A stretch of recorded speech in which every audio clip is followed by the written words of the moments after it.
മാന്യസദസ്സിന് വന്ദനം.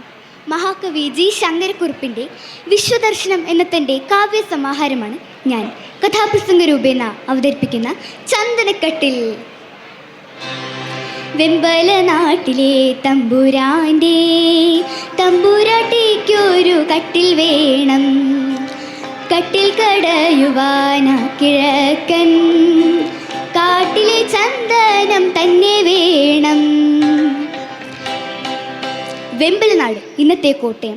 പണ്ട് കാലങ്ങളിൽ കട്ടിൽ കിടക്കാനുള്ള സൗഭാഗ്യം തമ്പുരാട്ടിമാർക്കും തമ്പുരന്മാർക്കും മാത്രമേ ഉണ്ടായിരുന്നുള്ളൂ എന്നതാണ് സത്യം. പൊതുജനം പായ വിരിച്ച് നിലത്ത് കിടന്നുകൊള്ളണം. കട്ടിലിൽ കിടക്കാൻ വിധിക്കപ്പെട്ട തമ്പുരാട്ടിക്ക് കട്ടില്ലെന്നിട്ടല്ല, പുതിയ മട്ടിൽ ചന്ദനം കൊണ്ട് തന്നെയൊന്ന് വേണം. ആനക്കൊമ്പാവണം മേല, പിന്നെ ആനമുഖം വേണം കാലുകളിൽ. തമ്പുരാട്ടിയുടെ മോഹം അറിഞ്ഞുടനെ തമ്പുരാൻ കൽപ്പനയായി, ആരവിടെ? മേനോക്കച്ചനോട് വരാൻ പറയൂ. മേനോക്കച്ചൻ എന്നാൽ കാര്യസ്ഥനാണ്.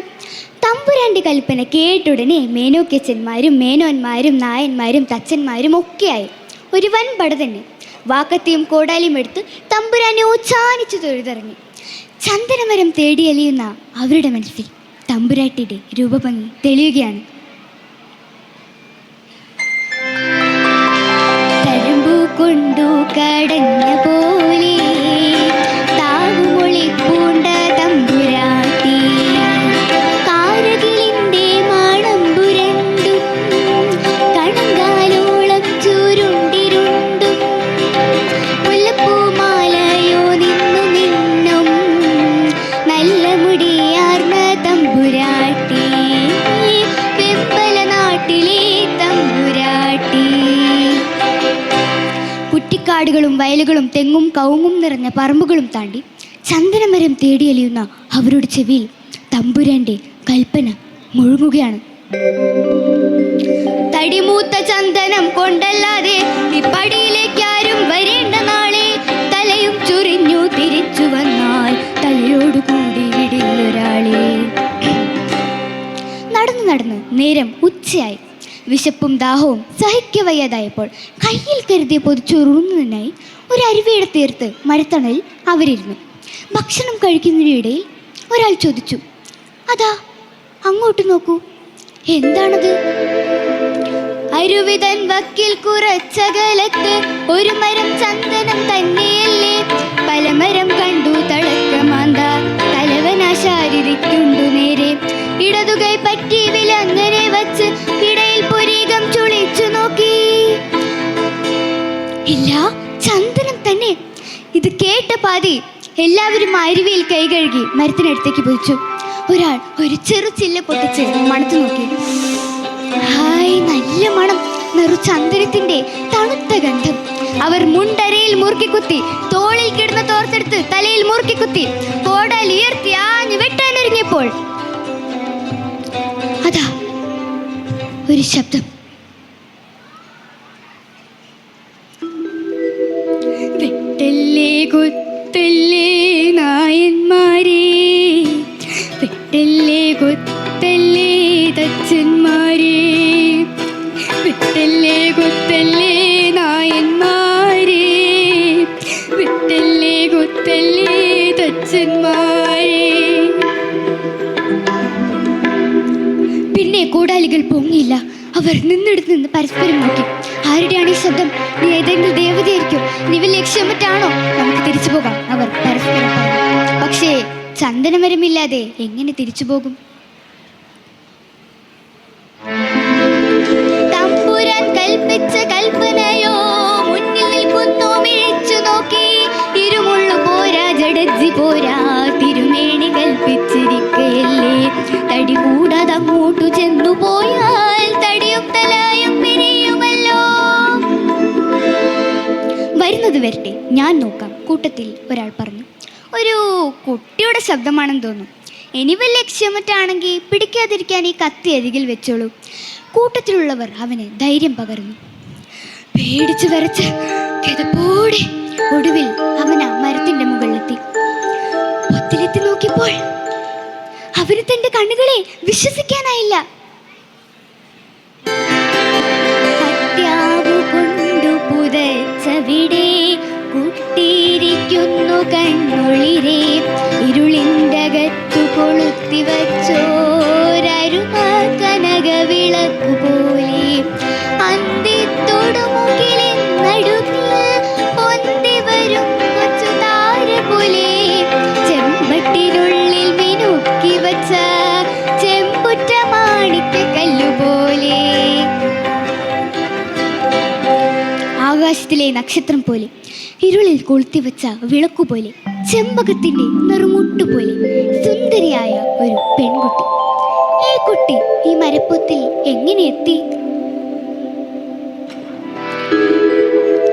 ആരോമൽ കുഞ്ഞിനെ തക്കം നോക്കി അനറാഞ്ചി പക്ഷി കൊണ്ടുപോകും.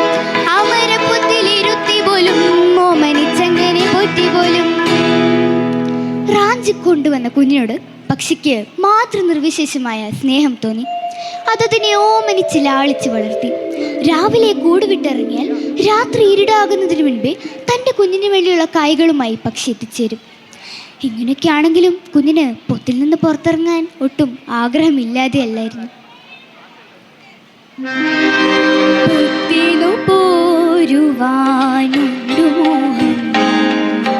പോരുവാൻ വയ്യാത്ത നാളു പോലും നിറവേറ്റ വാത്സല്യമോളുമമ ചിറകിട്ടരിച്ചു മരിക്കും പോലും. അന്തിച്ചുവപ്പിൽ പൊതിഞ്ഞെടുത്ത അമ്പിളി കുഞ്ഞിനെ പോലെ കുഞ്ഞിനെ കട്ടയാവ് കൊണ്ട് മൂടി പൊതിച്ച് തായ്ക്കൊണ്ടുവന്നു. അവരതിനെ നിലം തൊടിക്കാതെ വാരിപ്പുണർന്നു. തമ്പുരാന്റെ കൽപ്പനയോർത്ത മേനോക്കിച്ചൻ പറഞ്ഞു, ഇനി മരം മുറിക്കാം. പത്തി പരത്തി പറന്നെടുക്കും പാമ്പ് പോൽ കോടാലി പൊങ്ങിത്താണു. കടയറ്റ ചന്ദനം തലതിരിഞ്ഞ് ഉലർവെച്ചലറി നിലം പതിച്ചു. ഇലകളും ചില്ലകളും കൊത്തിമാറ്റി എല്ലാവരും കൂടി തടുത്തോളേന്തി ആഹ്ലാദത്തോടെ കൊട്ടാരത്തിലേക്ക് മടങ്ങിപ്പോന്നു. ആ ആഹ്ലാദത്തിനിടയിലും എല്ലാവരും നെഞ്ചിൽ തല്ലൊരാന്തലയോടെ ഒരു ചോദ്യം ഉണർന്നു. ഈ പിഞ്ചു കുഞ്ഞിനെ എന്ത് ചെയ്യും? പകൽ വിടവാങ്ങി രാത്രിയെ വരവേൽക്കാൻ ഒരുങ്ങുകയാണ്. തൻ്റെ കുഞ്ഞിന് വേണ്ടിയുള്ള കായ്കളും ശേഖരിച്ച് വന്നെത്തിയ ആ അമ്മ കണ്ടത് ഞെട്ടിപ്പിക്കുന്ന ഒരു കാഴ്ചയായിരുന്നു. ചിറകേറും അമ്മ പറന്നു വന്നു, ചിറകാലം ചന്ദനം ഇന്നരിക്കിൽ. മരമില്ല കൂടില്ല കുഞ്ഞുമില്ല, മരവിപ്പു കേറി അതിനുടലിൽ. തല ചുറ്റിടും പോലാതാ മരത്തിൻ കരയിൽ കറങ്ങി ഇറങ്ങി വന്നു. ഈശ്വര, ഞാൻ എന്താണ് ഈ കാണുന്നത്? ഇവിടെ നിന്നിരുന്ന മരം എവിടെ? എന്റെ കൂടെ എവിടെ? എന്റെ കുഞ്ഞെവിടെ? ചിറകിട്ടടിച്ച് നിലവിളിച്ച് തകർന്ന ആ അമ്മ ഒരു മരക്കൊമ്പിൽ ഉറങ്ങാതെ കഴിച്ചുകൂടി. നിലാവ് പരന്നുടങ്ങി.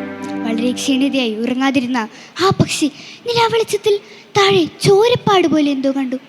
എന്താണത്? പോലും അമ്മയ്ക്ക് കണ്ടറിവായി അടയാളമായിട്ടാം കൊച്ചു പൈതൽ കട്യാവു തന്നെ താൻ പിച്ചീന്തി കാടു കഴിവോളമിട്ടിരുന്നു. വഴിയിലിടക്കിടെ കീറിയിട്ടിരിക്കുന്ന കട്യാവ് നോക്കി. പക്ഷെ കുറെ ദൂരം പോയി. കുറെ കഴിഞ്ഞപ്പോൾ ആ അടയാളം പോലും ഇല്ലാതെയായി.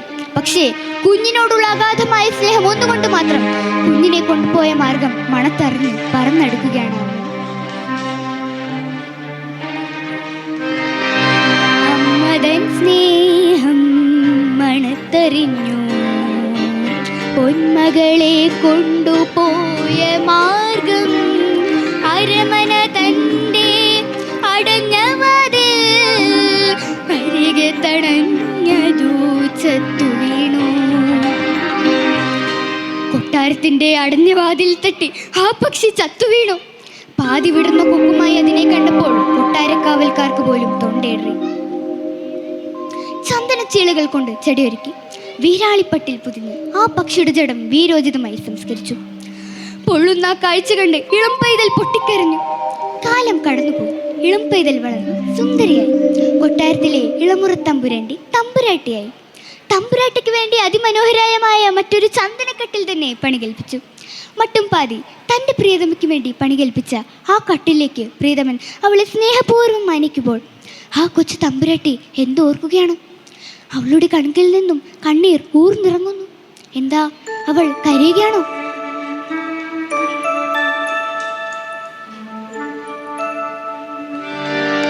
അവളുടെ കൺകളിൽ നിന്നും രണ്ടു കവിളിലും കൂടി ഒലിച്ചു കണ്ണീർ.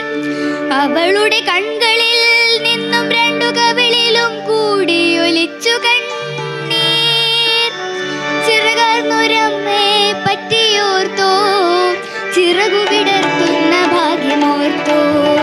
ചിറകാർന്നൊരമ്മേ പറ്റിയോർത്തോ, ചിറകു വിടർത്തുന്ന ഭാഗ്യമോർത്തോ. ഉത്തരം കണ്ടെത്താൻ സഹൃദയരെ ചുമതലപ്പെടുത്തട്ടെ. മരണത്തിൽ പോലും തൻ്റെ കുഞ്ഞിനു വേണ്ടി ദാഹിക്കുന്ന മഹനീയമായ മാതൃത്വത്തിനു മുൻപിൽ ശിരസ് നമിച്ചുകൊണ്ട് നിർത്തുന്നു.